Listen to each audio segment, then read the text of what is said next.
एक ऐसा ऋणात्मक पूर्णांक युग्म लिखिए जिसका अंतर 8 है। युग्म मतलब जोड़ा, मतलब एक ऐसा ऋणात्मक जोड़ा लिखिए जिसका अंतर 8 है। ठीक है, अब ऋणात्मक मतलब आपको अच्छे से पता है, मतलब दोनों माइनस में हो। तो यहाँ पे जो x और y हम मानने वाले हैं, माना अब ये माइनस में रहेंगे क्योंकि ऋणात्मक मतलब माइनस में भाई, अभी हमने बताया था x माइनस और अंतर बोला है ना, तो फिर यहाँ पे भी माइनस। आई होप ये समझ में। अब भाई साहब यहाँ पे देखो माइनस y, ये भी माइनस, क्योंकि दोनों ऋणात्मक युग्म होना चाहिए। तो दोनों जो जोड़ा है वो क्या होना चाहिए भाई, दोनों माइनस हो, तो इसलिए माइनस में। और ये वाला अंतर कह लिए माइनस, क्योंकि यहाँ पे अंतर है, इसका मतलब माइनस होता है।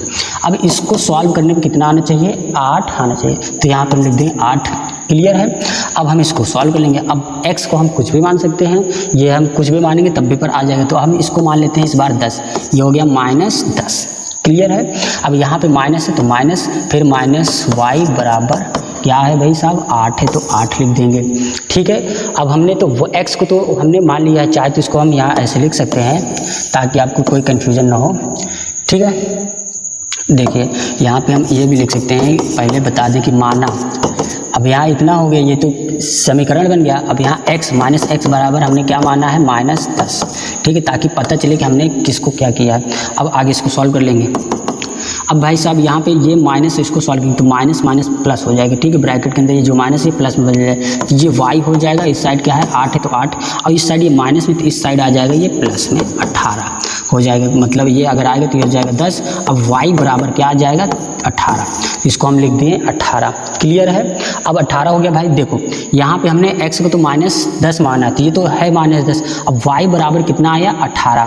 तब यहाँ पे क्या y की वैल्यू पुट करेंगे, क्योंकि यहाँ ऋणात्मक में, तब हम y की वैल्यू पुट करें। जैसे x तो है ही -10 है ना, जैसे युग्म हमारा क्या है -10 -x बराबर -y बराबर क्या होना चाहिए, 8, तो 8।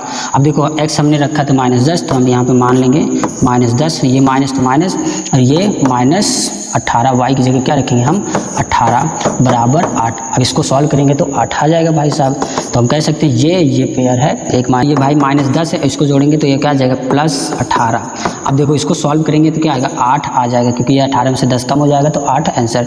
तो इस टाइप से हम कह सकते हैं एक युग्म -18 और एक -10, यही दोनों पेयर है।